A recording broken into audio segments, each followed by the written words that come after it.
Act 1, Scene 1. An open place in Scotland. The play opens in a wild and lonely place in medieval Scotland. 3 witches enter and speak of what they know will happen this day. The civil war will end, and they will meet Macbeth, one of the generals. Their meeting ends when their demon companions in the form of a toad and a cat call them away. Enter 3 witches. When shall we 3 meet again? In thunder, lightning, or in rain? When the hurly-burly's done, when the battle's lost and won. That will be ere the set of sun. Where the place? Upon the heath. There to meet with Macbeth. I come, Grey Malkin. Paddock calls. Anon! fair is foul, And foul is fair. Hover through the fog and filthy air. They exit. Scene 2. King Duncan's camp near the battlefield. Duncan, the King of Scotland, waits in his camp for news of the battle. He learns that one of his generals, Macbeth, has been victorious in several battles. Not only has Macbeth defeated the rebellious Macdonald, but he has also conquered the armies of the King of Norway and the Scottish traitor, the Thane of Cawdor.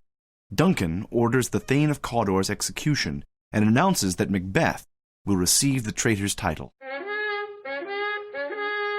Enter King Duncan, Malcolm, Donalbain, Lennox, with attendants, meeting a bleeding captain. What bloody man is that? He can report, as seemeth by his plight, of the revolt, the newest state. This is the sergeant, who like a good and hardy soldier fought 'gainst my captivity. Hail, brave friend. Say to the king the knowledge of the broil as thou didst leave it. Doubtful it stood, as 2 spent swimmers that do cling together and choke their art, the merciless Macdonald, worthy to be a rebel, for to that the multiplying villainies of nature do swarm upon him. From the western isles of kerns and gallowglasses is supplied, and fortune on his damned quarrel smiling showed like a rebel's whore, but all's too weak.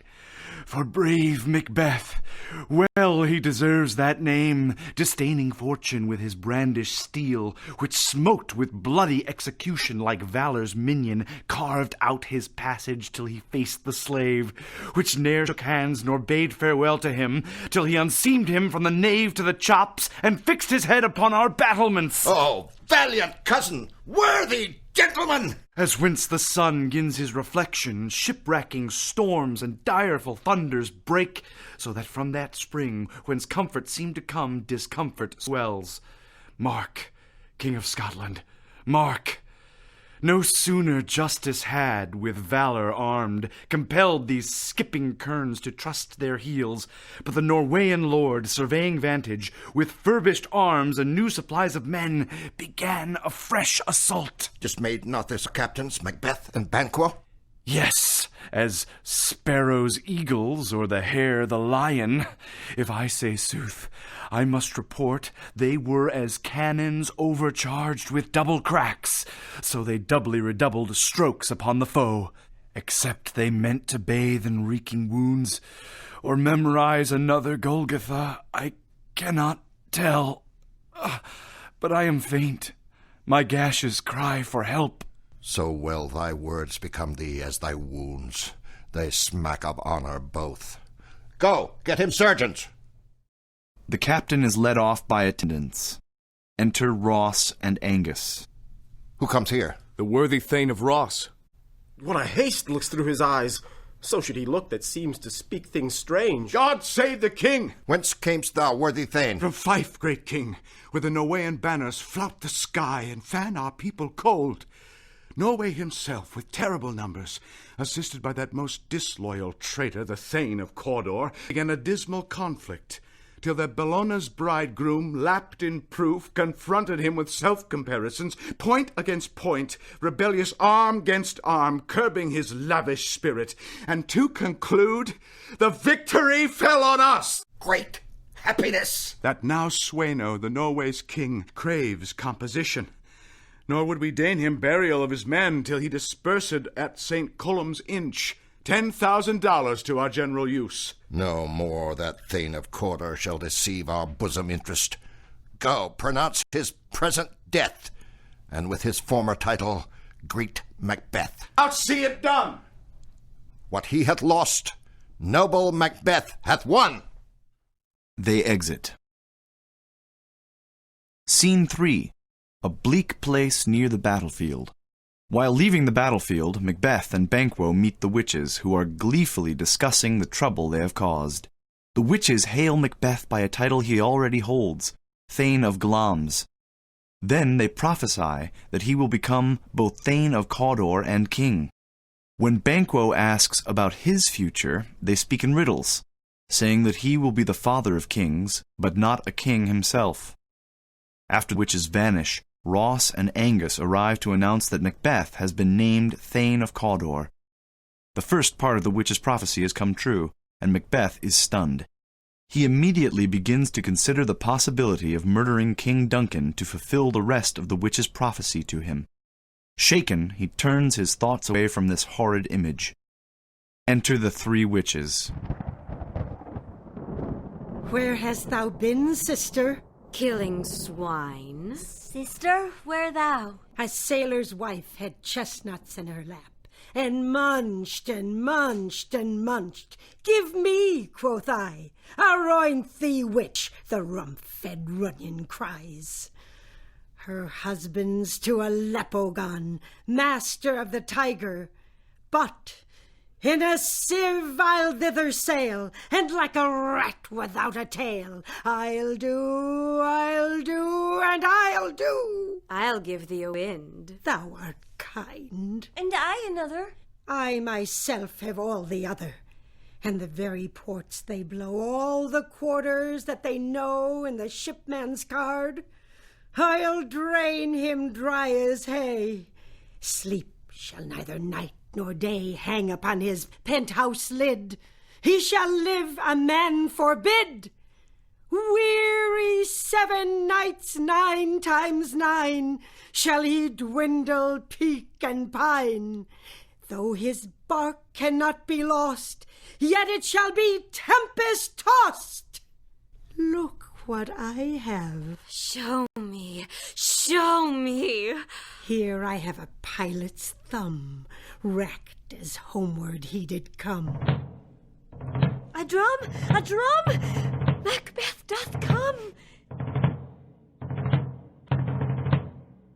The weird sisters, hand in hand, posters of the sea and land, thus do go about, thrice to thine, And thrice to mine. And thrice again to make up 9. Peace! The charm's wound up. Enter Macbeth and Banquo. So foul and fair a day I have not seen. How far is't called to Fors? What are these? So withered and so wild in their attire, that look not like the inhabitants of the earth, and yet are on't. Live you? Or are you aught that man may question? You seem to understand me, by each at once her choppy finger laying upon her skinny lips. You should be women, and yet your beards forbid me to interpret that you are so. Speak, if you can. What are you? All hail, Macbeth. Hail to thee, Thane of Glamis. All hail, Macbeth. Hail to thee, Thane of Cawdor. All hail, Macbeth, that shalt be king hereafter. Good sir, why do you start and seem to fear things that do sound so fair? In the name of truth, are you fantastical, or that indeed which outwardly you show? My noble partner you greet with present grace and great prediction of noble having and of royal hope, that he seems rapt withal. To me you speak not. If you can look into the seeds of time, and say which grain will grow and which will not, speak then to me, who neither beg nor fear your favors nor your hate. Hail. Hail. Hail! Lesser than Macbeth and greater. Not so happy, yet much happier. Thou shalt get kings, though thou be none. So all hail, Macbeth and Banquo. Banquo and Macbeth, all hail. Stay, you imperfect speakers, tell me more. By Sinel's death I know I am Thane of Glamis. But how of Cawdor? The Thane of Cawdor lives, a prosperous gentleman, and to be king stands not within the prospect of belief, no more than to be Cawdor. Say from whence you owe this strange intelligence, or why upon this blasted heath you stop our way with such prophetic greeting. Speak! I charge you! Witches vanish.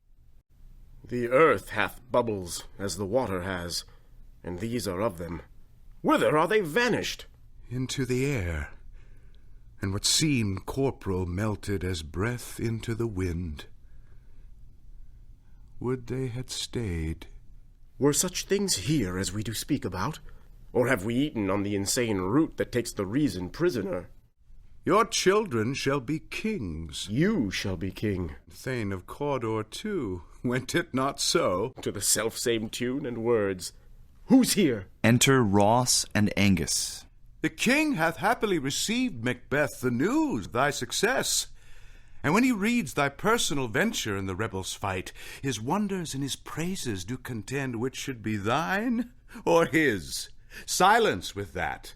In viewing o'er the rest of the self-same day, he finds thee in the stout Noaean ranks, nothing afeard of what thyself didst make, strange images of death. As thick as hail came post with post, and every one did bear thy praises in his kingdom's great defence, and poured them down before him. We are sent to give thee from our royal master thanks, only to herald thee into his sight, not pay thee. And for an earnest of a greater honour, he bade me from him call thee Thane of Cawdor. In which addition, hail, most worthy Thane, for it is thine. What? Can the devil speak true? The Thane of Cawdor lives. Why do you dress me in borrowed robes? Who was the Thane lives yet, but under heavy judgment bears that life which he deserves to lose. Whether he was combined with those of Norway, or did line the rebel with hidden help and vantage, or that with both he laboured in his country's wrack, I know not. But treason's capital, confessed and proved, have overthrown him. Glamis and Thane of Cawdor? The greatest is behind. Thanks for your pains. Do you not hope your children shall be kings when those that gave the Thane of Cawdor to me promise no less to them? That trusted home might yet enkindle you unto the crown, besides the Thane of Cawdor. But 'tis strange, and oftentimes to win us to our harm, the instruments of darkness tell us truths, win us with honest trifles, to betray us in deepest consequence. Cousins, a word, I pray you. They step aside. Two truths are told, as happy prologues to the swelling act of the imperial theme. I thank you, gentlemen. This supernatural soliciting cannot be ill, cannot be good. If ill, why hath it given earnest of success, commencing in a truth? I am Thane of Cawdor. If good, why do I yield to that suggestion whose horrid image doth unfix my hair, and make my seated heart knock at my ribs against the use of nature? Present fears are less than horrible imaginings. My thought, whose murder yet is but fantastical, shakes so my single state of man, that function is smothered in surmise, and nothing is but what is not. Look how our partners rap. If chance will have me king, my chance may crown me without my stir. New honors come upon him, like our strange garments, cleave not to their mold, but with the aid of use. Come what come may, time and the hour runs through the roughest day. Worthy Macbeth, we stay upon your leisure. Give me your favour. My dull brain was wrought with things forgotten. Kind gentlemen, your pains are registered where every day I turn the leaf to read them. Let us toward the king. Think upon what hath chanced. And at more time, the interim having waited, let us speak our free hearts each to other. Very gladly. Till then, enough.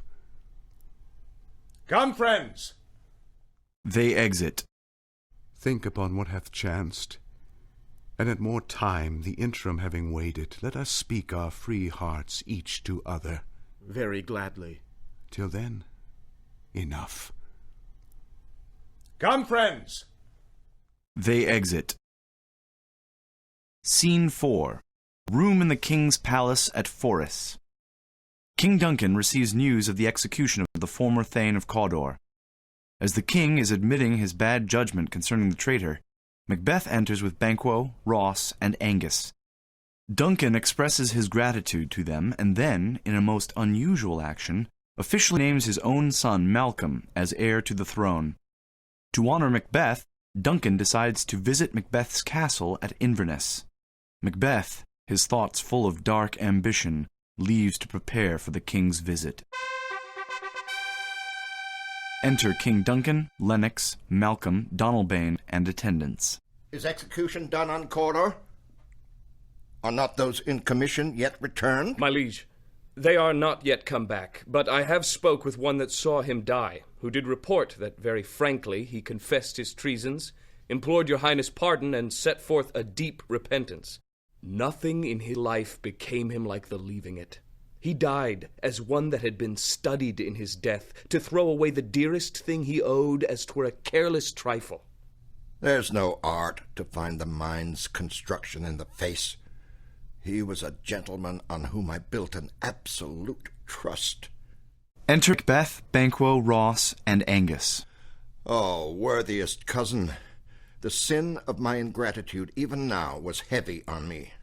Thou art so far before that swiftest wing of recompense is slow to overtake thee. Would thou hadst less deserved that the proportion both of thanks and payment might have been mine. Only I have left to say, more is thy due than more than all can pay.